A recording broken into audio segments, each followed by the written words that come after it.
Oke. Oke, baik. Assalamualaikum warahmatullahi wabarakatuh. Nah, di sini kami dari kelompok 10 dengan materi harga satuan pekerja. Anggota kelompok Febian, Sana Bibi, Akbar, Irfan Nofrizal, dan Muhammad Farhan Firdaus.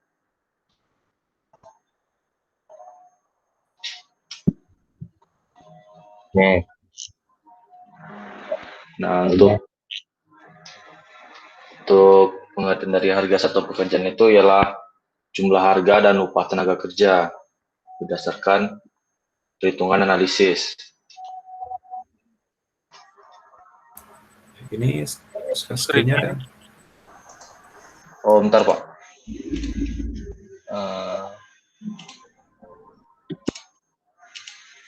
Ini Pak.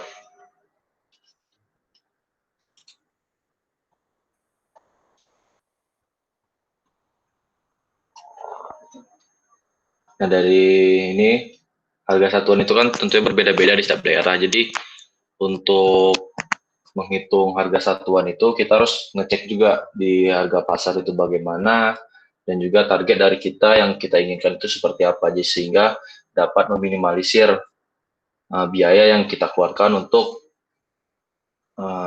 membuat suatu proyek, menjalankan suatu proyek seperti itu. Nah, untuk sebelum menyusun dan menghitung harga satuan itu, kita bisa memakai BOW atau Bill of Quantity nanti. Analisa BOW hanya dapat dipergunakan untuk pekerjaan padat karya yang memakai peralatan konvensional. Sedangkan untuk pekerjaan yang menggunakan peralatan modern, analisa BOW tidak dapat digunakan sama sekali. Nah, untuk selanjutnya akan dijelaskan oleh Farhan Firdaus.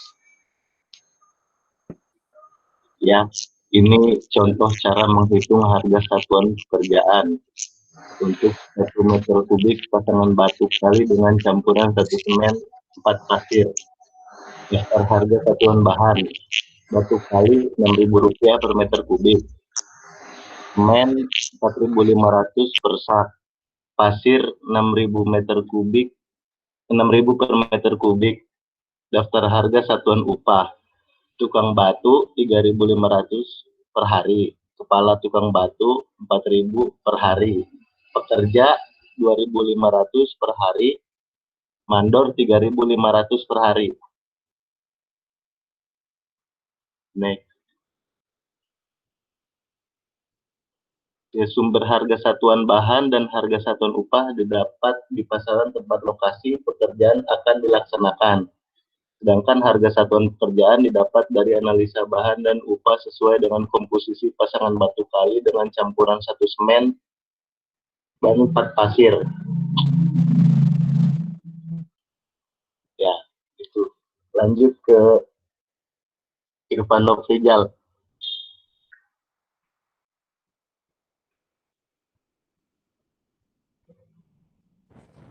Selanjutnya cek B. Lalu ada analisa bahan. Kan di slide yang barusan itu ada harga satuannya seperti batu kalinya 6.000 per meter kubik, ada semen 4.500 sak, pasir. Nah, untuk analisa ini dikalikan sama volume yang dibutuhkan. Jadi seperti harga dasarnya kan batu kali 6.000 dikali jumlah yang dibutuhkannya 1,2, jadi jumlah harganya 7.200.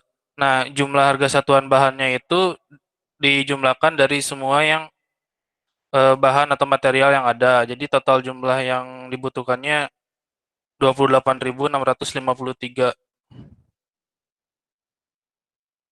Selanjutnya. Ini yang tadi maksudnya. Jadi analisa bahan. Nah, di analisa bahan ini ada analisa J19. Itu bunyinya 1 bagian semen Portland dan 4 bagian pasir memberikan 3,46 bagian perekat. Jadi tiap kubik perekat diperlukan 0,29 meter kubik semen Portland, 1,16 meter kubik pasir. Dan tiap 1 meter kubik pasangan batu kali diperlukan perekat 0,45 meter kubik dan batu kalinya 1,2 meter kubik. Jadi untuk 1 meter kubik pasangan batu kali diperlukan bahan sebagai berikut. Semennya 0,45 dikali 0,929 sama dengan 0,1305 meter kubik. Lalu 0,1305 dikali 1,25 sama dengan 163 berapa itu? 163,125 kilogram. Lalu ada 163,125 kilogramnya dibagi 175 kilogram, hasilnya 0,959 tong semen. 163,125 kilogram dibagi 40 kilogram sama dengan 4,07 zak. Nah, untuk pasir 0,45 dikali 1,16 sama dengan 0,522 meter kubik.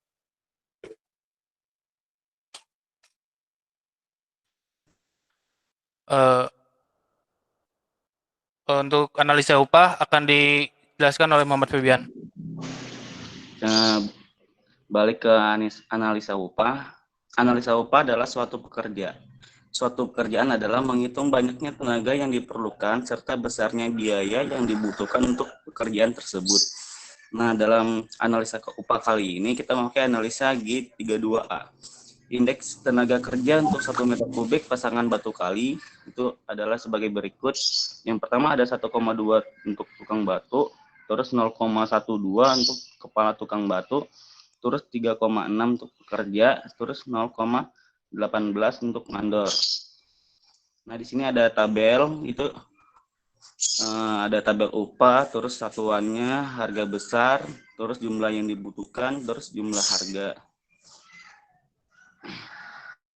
Terus balik ke upah, itu upah ialah jumlah tenaga plus biaya yang dibutuhkan untuk 1 meter kubik pasangan batu kali.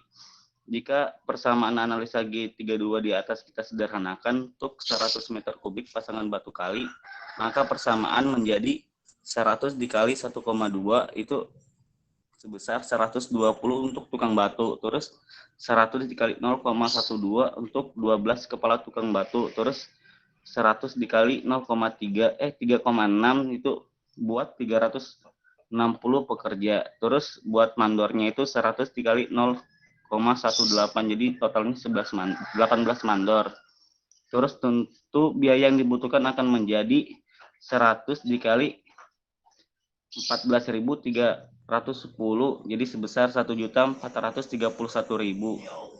Nah, untuk satu tenaga kepala tukang pasangan batu kali harus mengapply tukang sebanyak 1,2 per 0,12, itu sama dengan 10 tenaga. Dan untuk satu mandor itu harus mengepalai pekerja sebesar 3,6 dibagi 0,18, jadi 20 mandor. Nah, untuk skema harga satuan akan dijelaskan oleh Irfan Nofrizal.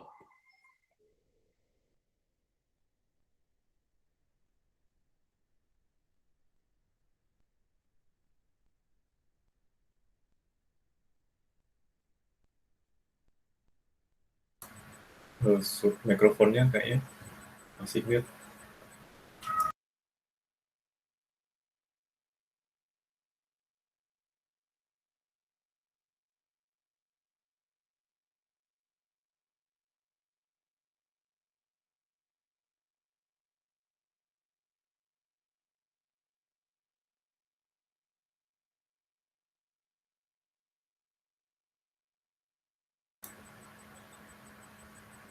Halo.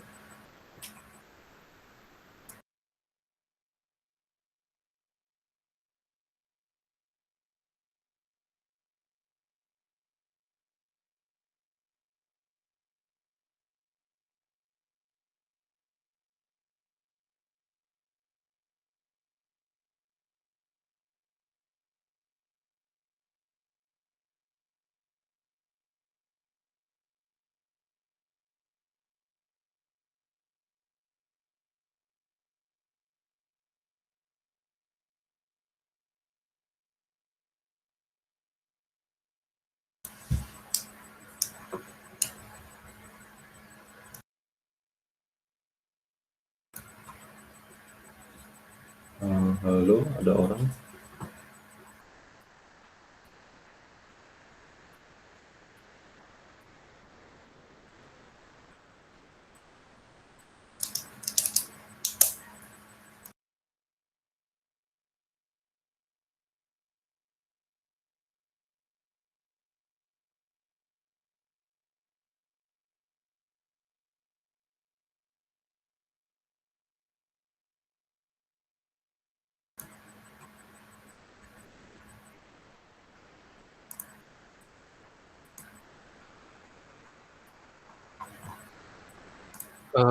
Sekian presentasi dari kelompok kami. Apakah ada pertanyaan? Kayaknya tadi benar yang skema harga ini dari tadi mute ya, kalau nggak salah. Saya nggak dengar apa-apa.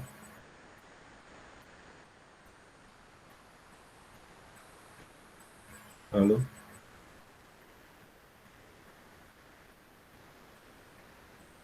halo, halo.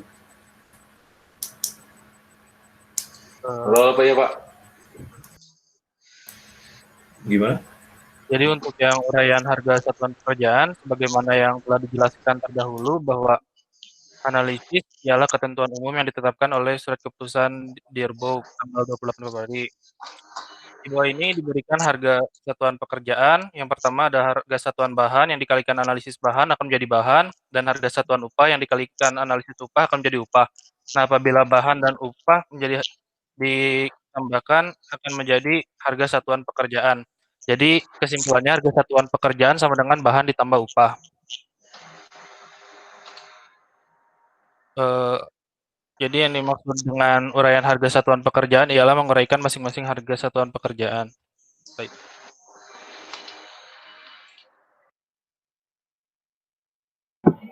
Ada yang mau bertanya? Oke, silahkan kalau ada yang mau bertanya. Tadi yang presentasi tolong di share screen lagi dong.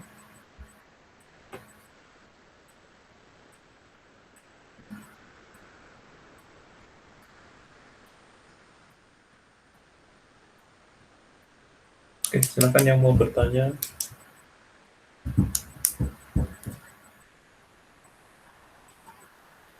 Kalau nggak ada, tolong balik ke ini deh, ke upah tenaga kerja tadi yang hitungan naik ini. Sip. Oke, jadi ini ya, kalau nanti kalian udah masuk ke lapangan, kalau misalnya udah terutama di bagian konsultan atau yang terutama konsultan ya konsultan sih yang ngitung ini ya. Sebenarnya kontraktor tapi biasanya konsultan juga ikut ngitung. Nah ini ada seperti tulisannya 120 tukang batu, 360 pekerja, itu kan sebenarnya nggak visible. Nah ini yang dimaksud adalah 120 tukang batunya tuh satuannya OH atau orang hari. Jadi kalau misalnya ada 120 tukang batu itu bisa dalam sehari bikin 100 kubik meter pasangan batu kali gitu. Dengan 360 pekerja dengan 18 mandor dan lain-lain. Nah ini tentu kalau misalnya di lapangan sumber daya nggak mungkin sebanyak itu langsung dikerahkan karena pertama emang nggak ada sebanyak itu, terus kedua nanti biayanya membludak, jadi kalian harus bayar apa namanya bayar bayar tempat istirahatnya lah, terus bayar kalau misalnya ada yang dari luar kota bayar transportasinya lah dan lain-lain. Nah, ini biasanya nggak visible. Nah jadi biasanya kayak gini itu nanti dipecah jadi beberapa hari atau waktunya banyak gitu. Tapi OH-nya atau orang harinya tetap sama 120. Jadi kalau misalnya kalian mau bikin 100 meter kubik pasangan batu kali dengan membutuhkan orang-orang sebanyak ini harus dipecah jadi ya kebutuhan waktu kalian gitu. Kalau misalnya proyeknya 4 bulan ya tetapi bikin pasangan batu kalinya cuma dapat sebulan misalnya, ya nanti kalian bisa dibagi jadi 30 hari gitu. Jadi nanti perharinya ada 40 tukang batu di tempat, sorry, 4 tukang batu ada di tempat gitu. Terus yang pekerjanya ada 12 gitu. Jadi memang harus dibagi. Jadi kalau secara hitungan memang sederhana, jadi cuman kali-kali doang, terus nanti dijumlahin totalnya berapa, kalikan dengan biaya, terus nanti kalian dapat harga satuannya. Nah, nanti kalau ini harga satuan ini biasanya nanti kalian pakai pertama saat mau tender. Jadi pas kalian tender, kalian tahu, misalnya kan kalian di posisi kontraktor mau ikut tender gitu ya, ada pekerjaan gitu. Nah, kalian harus ngitung ini semua, kebutuhan biayanya berapa, kebutuhan orangnya berapa, udah dapat, terus nanti kalian tenderin. Nah, di tender nanti ada negosiasi. Nah, setelah negosiasi, kalau misalnya kalian dapat, terus negosiasi, nanti di kontrak itu bisa berubah lagi biaya-biaya seperti ini. Tapi intinya ini sih, seperti ini sih analisanya. Analisa ini di Permen itu udah ada template-templatenya. Excelnya juga udah beredar, walaupun banyak yang nggak mau ngasih ya, tapi sebenarnya udah beredar gitu. Tapi udah bisa dipakai lah dan ya. Mungkin ada yang mau ditanyakan? Pak, mau nanya Pak. Ya. Untuk analisa harga satuan itu kan, untuk analisa harga satuan itu kan kita dari misalkan pekerjaan 1 meter kubik, pekerjaan pasangan batu kali Pak. Berarti kan dalam uraian dari pekerja untuk biaya upah dan bahan material kan sudah diuraikan Pak. Seperti mandor, tukang batu kali, semen, dan pasir Pak. Yeah. Nah, itu kan untuk kita mendapatkan harga satuan itu kan tinggal di koefisien dikali dengan harga bahan itu sendiri Pak, dan upah masing-masing. Nah, untuk koefisien itu kan kita kemarin kan diajarkan untuk perhitungan sendiri Pak, sedangkan ada beberapa jurnal yang saya baca bahwa koefisien itu juga ada dari beberapa sumber Pak, salah satunya dari setelah itu dari Cipta Karya, dari PU, dan lain-lain. Itu kan ada beberapa nilai koefisien yang sama dan ada juga yang berbeda Pak. Nah, untuk nilai koefisien itu sendiri, apakah kita acuannya kemana Pak? Apakah dari hasil perhitungan koefisien itu sendiri bisa kita pakai, atau tetap kita mengacu pada SNI atau aturan-aturan yang berlaku Pak? Seperti itu. Oke, jadi untuk koefisien itu macam-macam. Jadi kalian bisa ngitung manual sendiri koefisien itu. Jadi gimana ya jelasnya?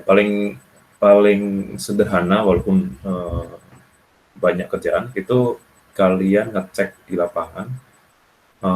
Misalnya ada pasang batu kali 5 kubik, terus kalian lihat butuh berapa orang sih ngerjain itu. Gitu. Nanti kalian catat sendiri. Nah, itu koefisien lapangan kalian, itu yang kalian punya. Nah, kan koefisien lain yang misalnya dari Permen, dari SNI, dari macam-macam itu adalah acuan-acuan yang sebenarnya tinggal dipakai. Nah, itu keputusan kalian sebagai kontraktor, kalau kalian di sisi kontraktor ya, keputusan kalian di sisi kontraktor untuk mengambil harga yang paling cocok dengan kalian. Misalnya koefisiennya di SNI lebih gede daripada di Permen gitu. Terus nanti kalian mikir, oh kalau misalnya saya pakai yang di SNI, nanti biaya pekerjaan saya jadinya lebih besar. Nah, nanti saya takut nggak menang tender. Nah, itu salah satu pertimbangannya di situ. Jadi misalnya takut nggak menang tender, ya udah kita pakai koefisien yang paling kecil. Atau enggak atau enggak kalau misalnya daerah pekerjaan itu jauh dari pusat kota gitu ya. Jadi kalian harus masukin biaya transport dan lain-lain, tapi biaya transport itu jarang ada di dalam RAB. Maksudnya ada tapi nggak dimasukin ke dalam analisa upah, jadi masuknya ke dalam mobilisasi. Nah, tapi kan untuk orang tuh nggak ada mobilisasi. Nah, karena misalnya nggak ada mobilisasi, tapi kalian butuh masukin uang lebih untuk mobilisasi, jadi cari koefisien yang lebih besar. Pertimbangannya macam-macam sih, nanti kalian kalau udah masuk ke dunia hitung-hitungan uang, harus pertimbangan itu. Kayak gitu nggak maksudnya, Tuan? Iya Pak, tapi kan kalau misalkan dia untuk keuntungan sendiri itu kan emang sudah dilampirkan Pak pada harga total dari analisa harga satuan. Biasanya kan dia ngambil overhead-nya itu 10 sampai dengan 20% Pak.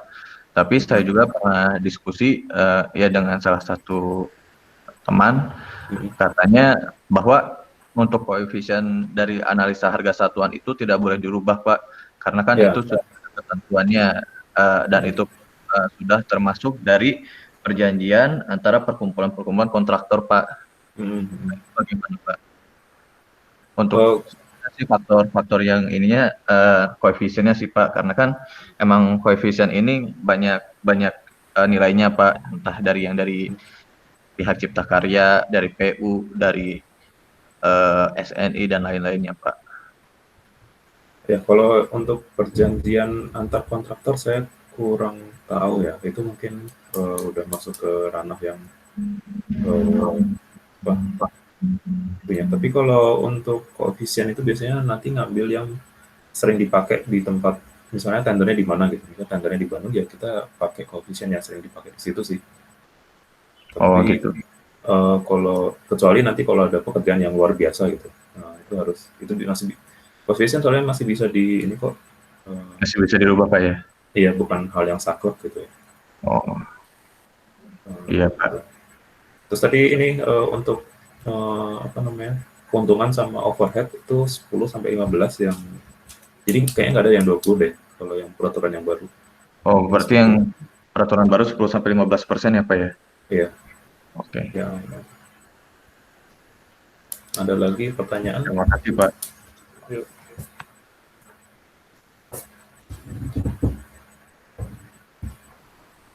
Silakan.